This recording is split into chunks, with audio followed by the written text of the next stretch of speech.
지난 시간에 영혼의 설레임이라는 제목으로 말씀을 전했는데 오늘 같은 제목으로 to라는 번호만 붙어 있습니다.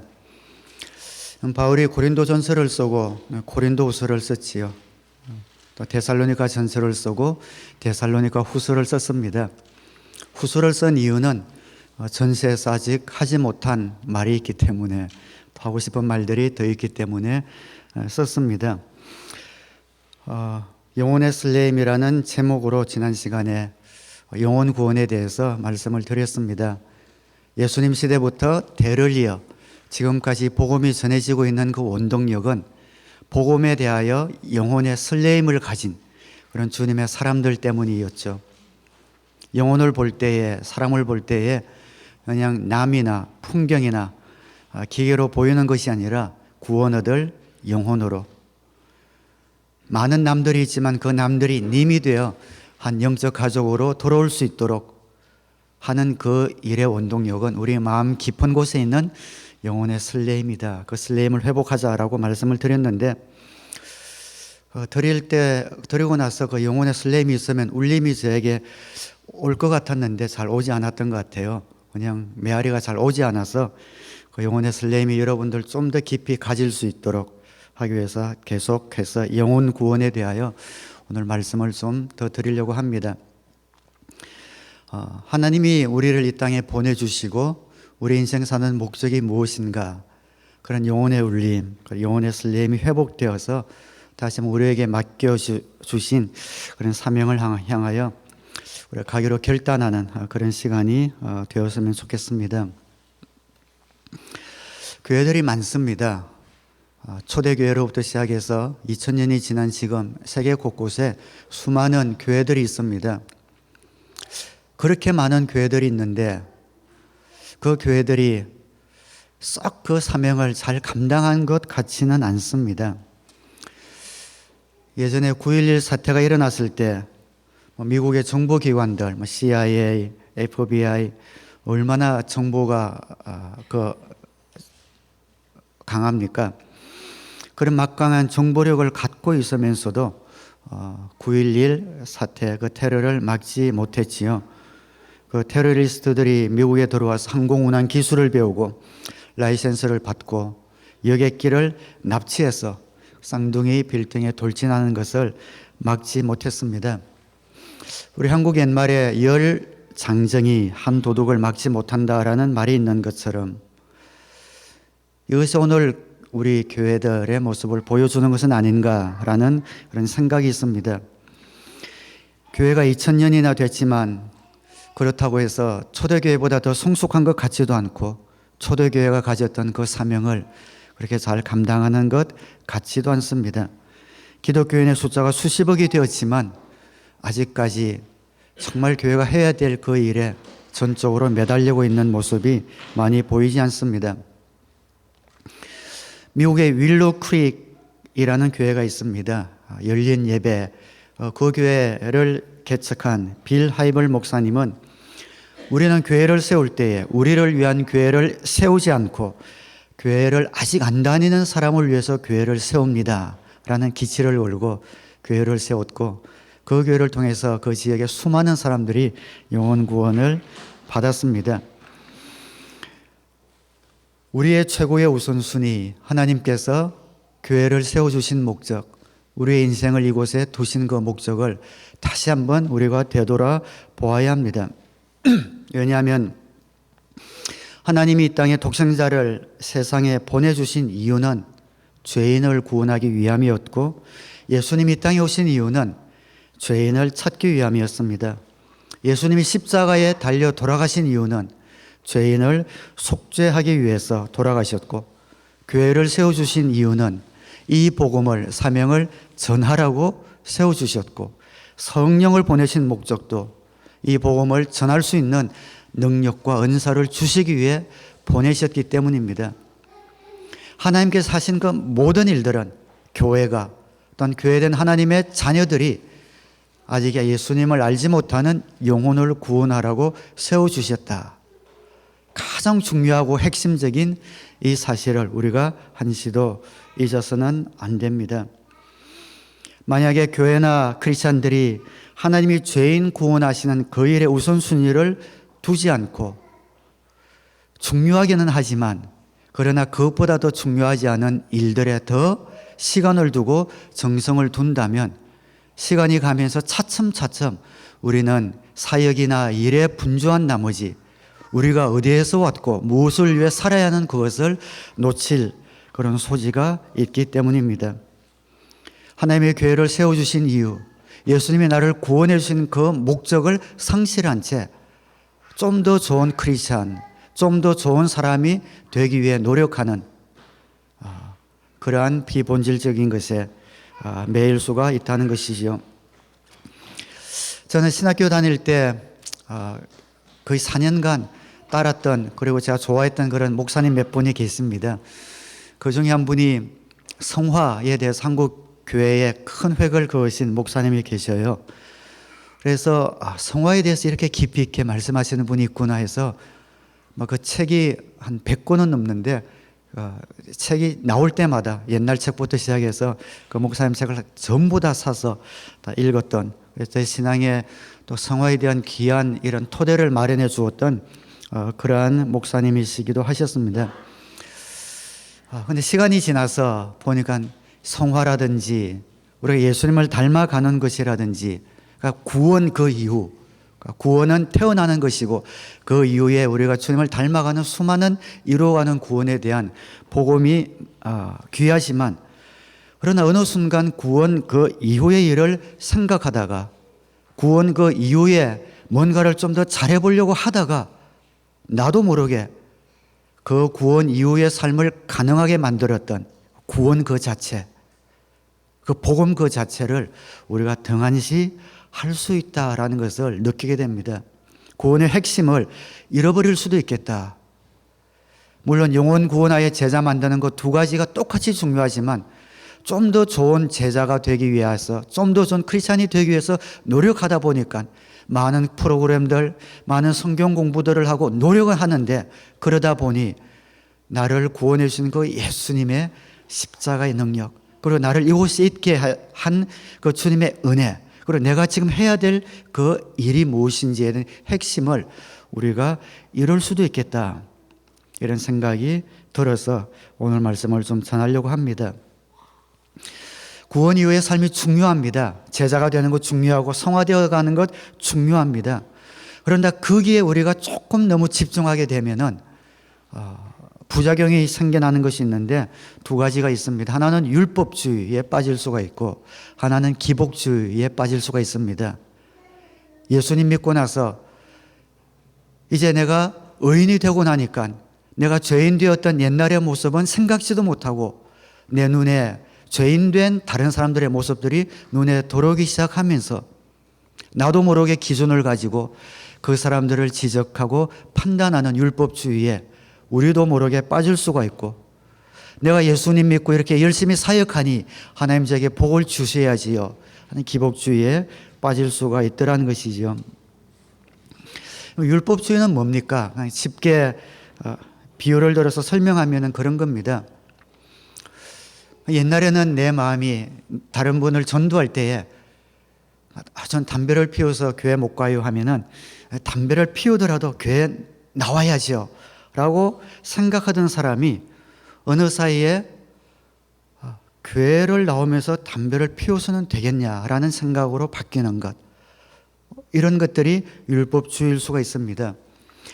다르고 다르지만 엄청난 그런 차이를 초래할 수가 있습니다. 죄인이더라도 교회를 나와야죠 라고 했던 것에서 교회를 다니면서 죄를 지으면 안 되지요 라는 생각으로 바뀌어버리는 것, 잘못된 건 아닙니다. 어느 사이에 나를 구원해 주신 그 예수님, 세상에 그 누구보다 죄악 가운데 있었던 나를 구속해 주신 그 예수님, 그 사랑과 구원의 감격을 갖고 있다가 어느 순간에 나는 의인이 되어서 다른 사람을 향하여 죄인이더라도 괜찮습니다, 교회를 나오십시오 라는 은혜에서 교회를 나오면서 그래서 해야 되겠습니까? 믿는다고 하면서 그래서는 안 됩니다 라는 입장으로 바뀌는 것, 이것이 우리도 모르게 은혜에서 율법주의로 바뀌는 거지요. 기사를 읽다 보면 재미난 기사가 있어요. 교회가 얼마나 율법주의로 흘렀는지에 대해서 이야기를 하면서 그런 그런 예가 있는 걸 봤습니다. 결혼을 한 커플이 있는데 교인들이 결혼하고 나서 정확하게 9개월이 된 후에 이제 아기가 태어나잖아요. 그런데 만약에 9개월이 만에 아기가 안 태어나고 그것이 앞당겨지기로라도 하면은 부끄러워서 혹은 무서워서 교회를 못 나온다라는 그런 이야기가 있습니다. 왜냐하면 그 교회 안에 9개월이 맞는지 정확하게 계산하는 성도들이 있기 때문이라는 거죠. 9개월이 맞나 계산해서 정지하는 성도들이 있기 때문에 그런다. 교회가 잘못 가도 한참 잘못 간 겁니다. 오지랖이 넓은 것이고 비판하고 정지하는 율법주의로 흐르는 그런 교회의 모습이겠지요.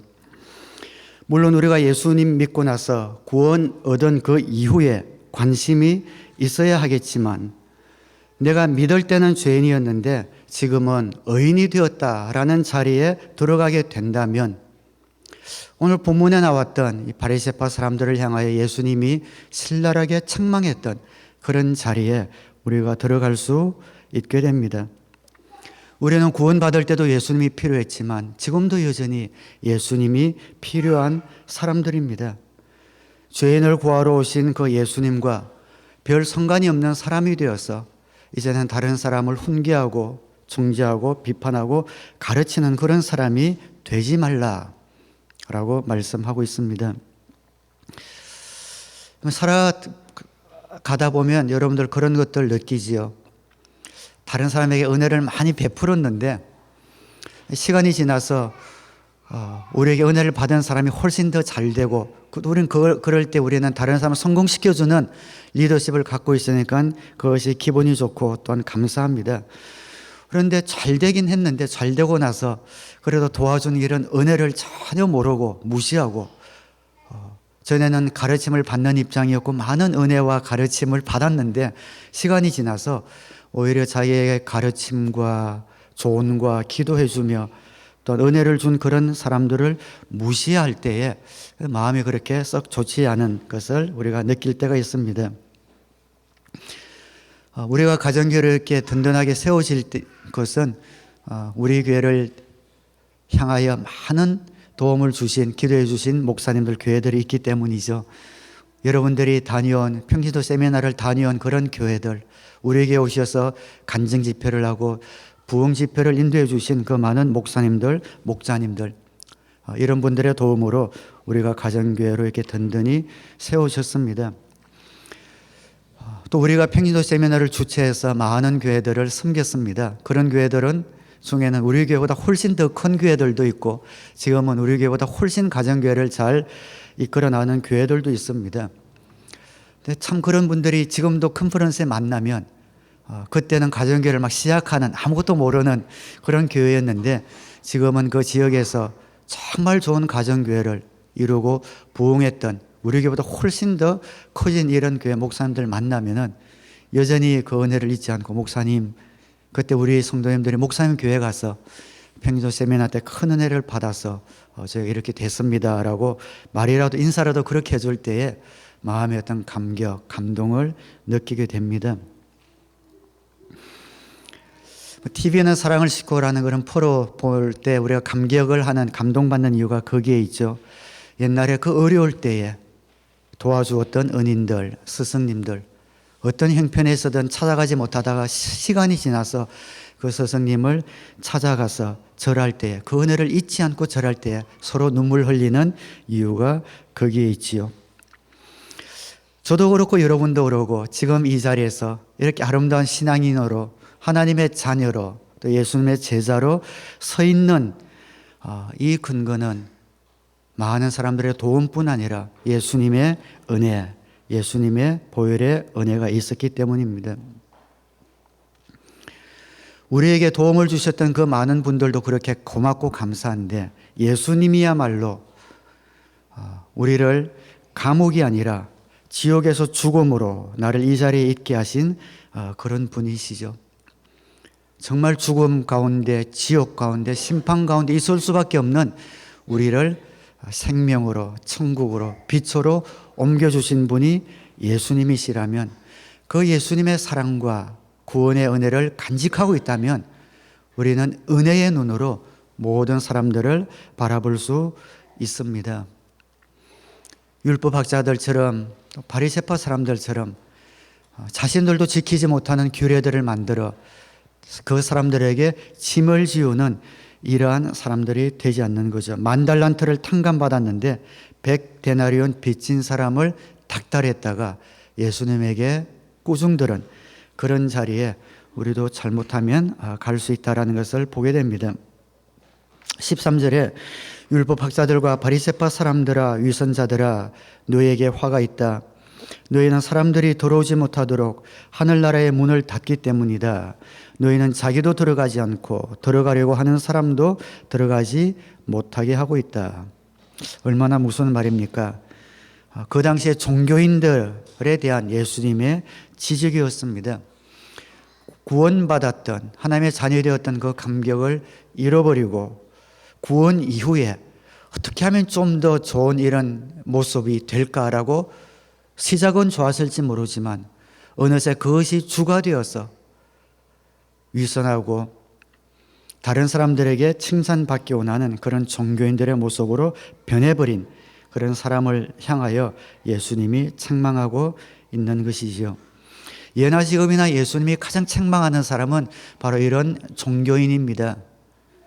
내가 어디에서 왔고 지금 무엇을 위해 살아가는지 그 은혜 가운데 살아가지 못하고 종교로, 규율로 자기 자신을 치장하고 자기도 가지 못하면서 다른 사람을 얽매는 그런 사람을 향하여 예수님은 오늘도 그 교회들에게, 그런 종교인들에게 여전히 말씀하고 있습니다. 그러면 거룩하게 살지 말란 말이냐? 구원받은 이후에 경건하게 살지 말란 말이냐? 그것은 아니지요.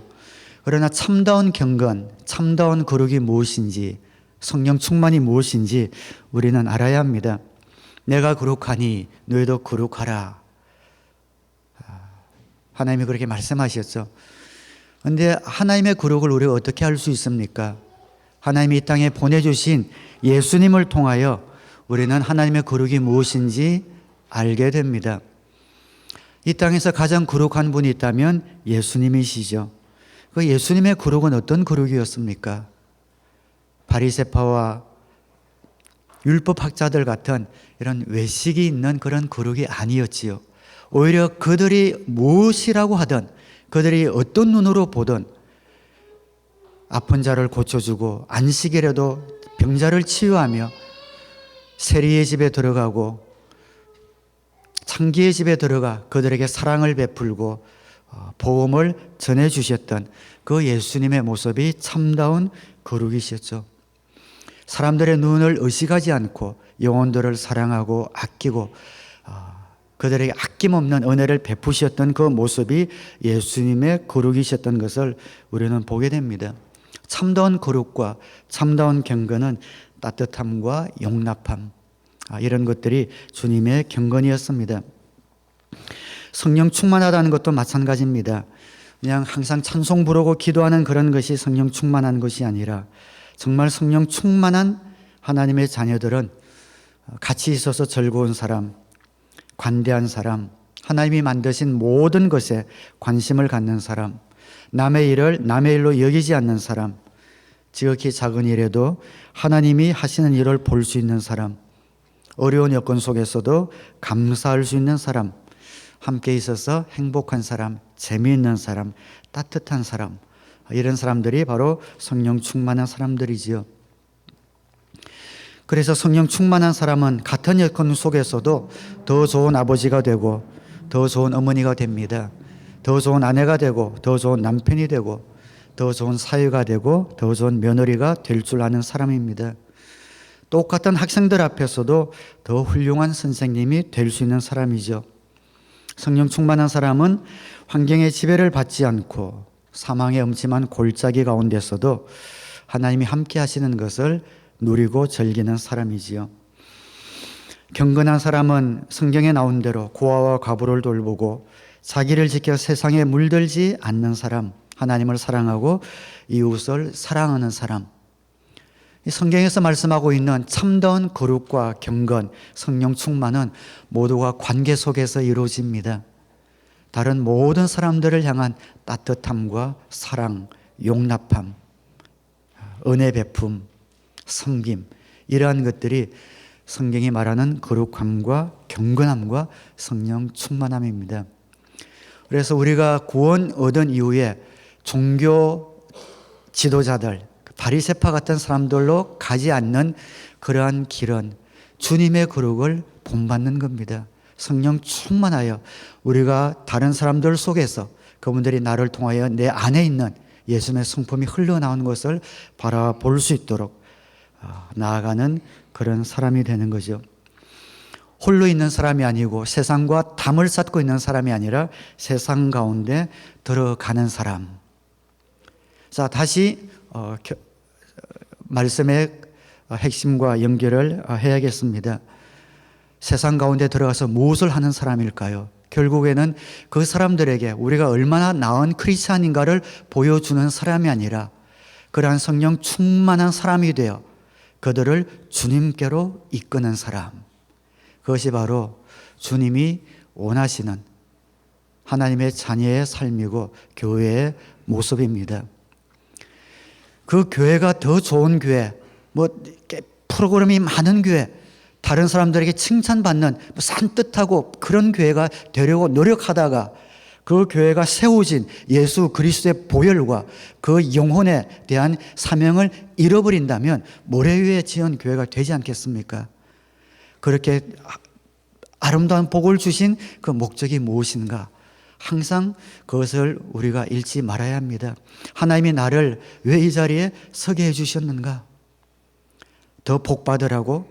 아니면 다른 사람의 잘못을 기가 막히게 바라보라고 나를 이 자리에 있게 해주신 것이 아니라 따뜻함과 용납함과 사랑으로 아직까지 하나님을 몰라 어둠 가운데 있는 그분들을 내가 있는 이 자리에 초대하라고 나를, 교회를 세워주셨다 라는 것을 우리는 잊지 말아야 합니다. 여러분, 예수님께서 제자들을 부르셨죠. 제자를 부르시는 그 순간에 예수님은 그 제자를 통해서 하시고 싶은 일이 있습니다. 마가복음 1장 16절에 보면 예수께서 갈릴리 바닷가를 지나가시다가 시몬과 그의 동생 안드레가 바다에서 그물을 던지고 있는 것을 보셨다. 그들은 어부였다. 예수께서 그들에게 말씀하셨다. 나를 따라오너라. 내가 너희를 사람을 낚는 어부가 되게 하겠다. 예수님은 제자를 부르실 때부터 목적이 분명했습니다.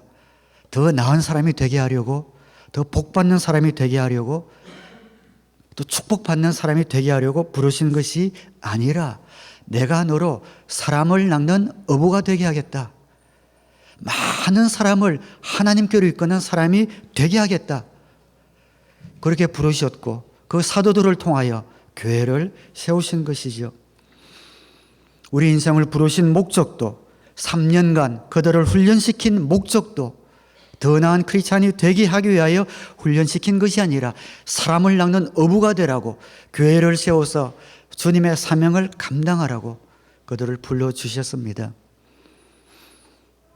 예수님께서 이 땅에 계시다가 천국으로 승천하시면서 주신 지상명령도 무엇입니까? 너희는 가서 모든 민족으로 제자를 삼아라.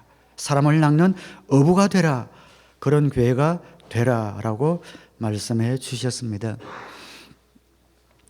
우리는 꾸준히 예수님을 닮아가야 하고 성화되어져야 하고 예수님 믿은 다음에 우리의 신앙이 자라나기 위하여 부단히 노력해야 합니다. 기도해야 되고 묵상해야 되고 큐트해야 되고 좋은 프로그램들 많이 배우고 해야 합니다. 그 목적이 무엇인지 그러나 잊지 말아야 합니다. 나를 더 좋은 어떤 사람으로 만들기 위한 것이 아니라 나를 이 자리에 있게 하신 그 사랑을 잊지 말고 내가 얼마나 주님께서 높여주셨던지 간에 다른 사람을 볼 때 나를 처음 건져주셨던 그 주님의 눈으로 그 사람들을 바라보며 긍휼함을 여기고 그 사람들 주님께로 이끄는 자가 되라고 나를 이렇게 훈련시켜 주신다라는 마음을 우리가 잃는다면 우리는 자신도 모르는 사이에 안주할 수 있고 율법 학자들과 같이 될 수가 있습니다.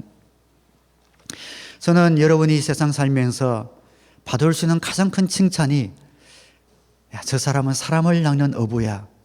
그것이 가장 여러분들에게 영광스러운 호칭이 되기를 바랍니다. 노벨상을 타는 것보다, 대통령이 되는 것보다, 이 세상 가장 큰 재벌이 되는 것보다 영광스러운 이름은 저 사람은 사람을 낚는 어부야. 저 사람이 가는 곳마다 사람들을 주님께로 인도하고 빛 가운데로 인도하는 사람이야 라는 호칭을 여러분이 듣는다면 그런 분은 예수님을 제대로 따르는 그런 사람이 될 겁니다. 이 세상에서 가장 중요한 일이 사람을 낚는 일이고 그 어떤 것보다 어려운 일이고 그리고 그 무엇보다 귀중한 일이 바로 그 일이라는 것이지요. 끊임없이 나와서 다른 사람을 주님 앞으로 인도하는 것.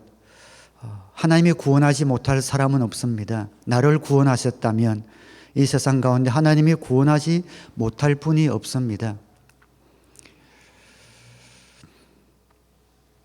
아무리 죄가 많아도 하나님이 구원하시지 못할 그런 사람은 이 세상에 없습니다. 예수님이 돌아가실 때 양편에 강도가 있었지요. 얼마나 죄가 많았으면 사형언도까지 받아 십자가에 달려 있겠습니까? 그러나 한편 그 강도를 주님이 구원하시고 있습니다. 아무리 죄가 많아도 주님께서 그 사람을 마지막 순간에 구원합니다.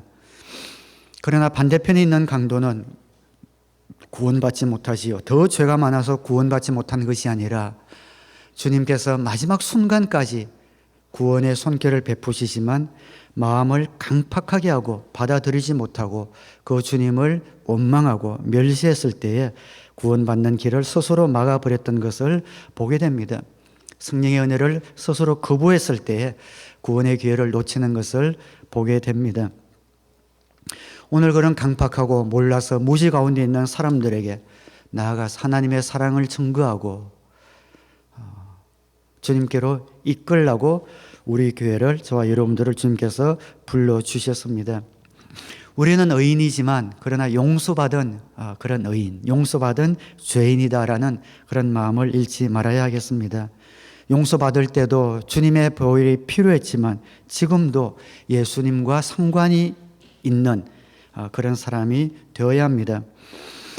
오늘 본문 4절에 그들은 지기 힘든 무거운 짐을 묶어서 남의 어깨에 지우지만 자기들은 그 짐을 나르는데 손가락 하나도 까딱하려고 하지 않는다.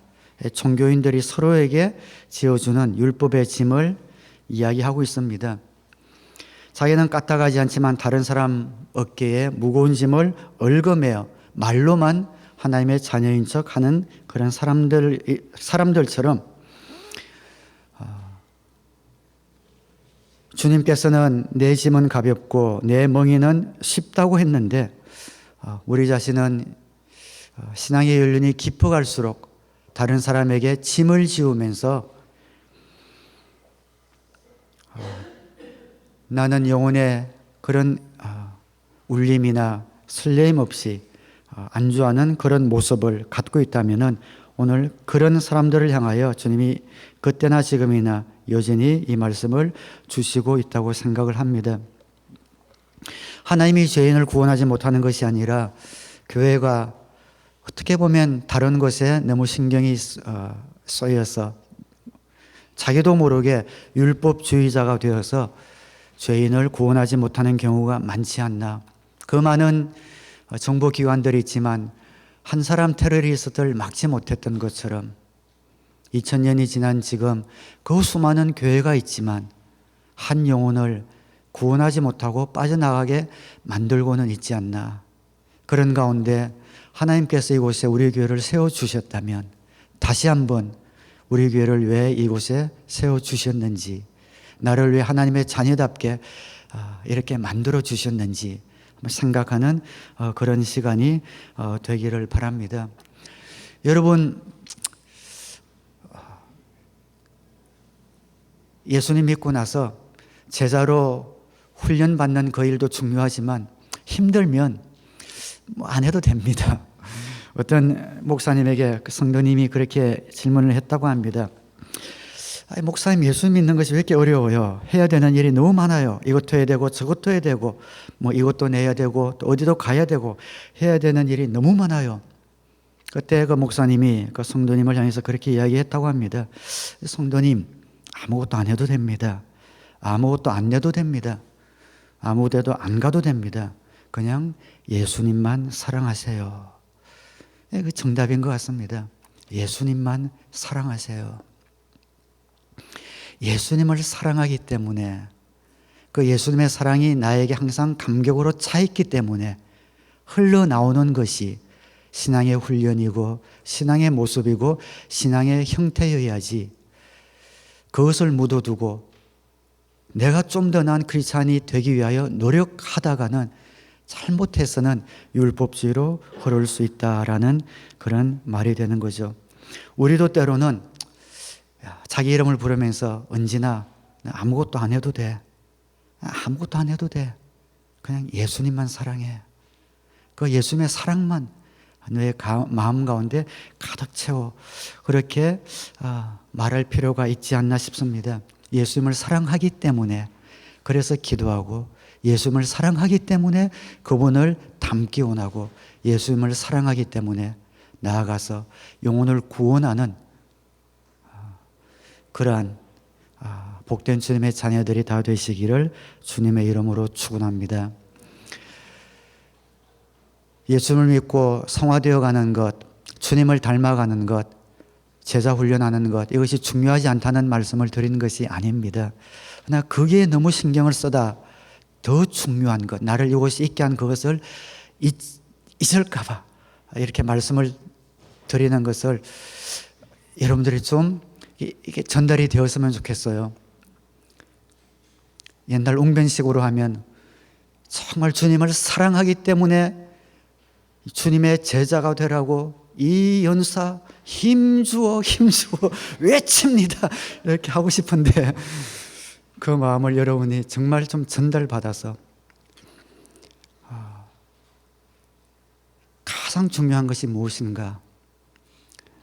기복신앙도 아니고 제자훈련도 아니고 성화도 아니고, 그것보다 더 중요한 것이 나를 구원해 주신 그 예수님의 사랑에 한번 정말 파묻혀서 한 번쯤은 그 사랑이 너무 감격스러워서 한번 울음을 토해내는 것, 그리고 그 사랑을 잊지 않고 다른 사람에 증거하기 위해서 훈련받지 못하고 무뚝뚝하고 아직 거칠지만 그 사랑, 그 진심을 보고 다른 모든 사람들을 향하여 나아가는 그런 영혼의 울림, 그 영혼의 설레임이 저와 여러분들에게 있어서 정말 여러분들이 있는 그곳에 분위기가 따뜻해지고 주님의 사랑이 증거되어지는 진실한 그런 크리스찬이 될 수 있게 되기를 다시 한번 주님의 이름으로 축원합니다.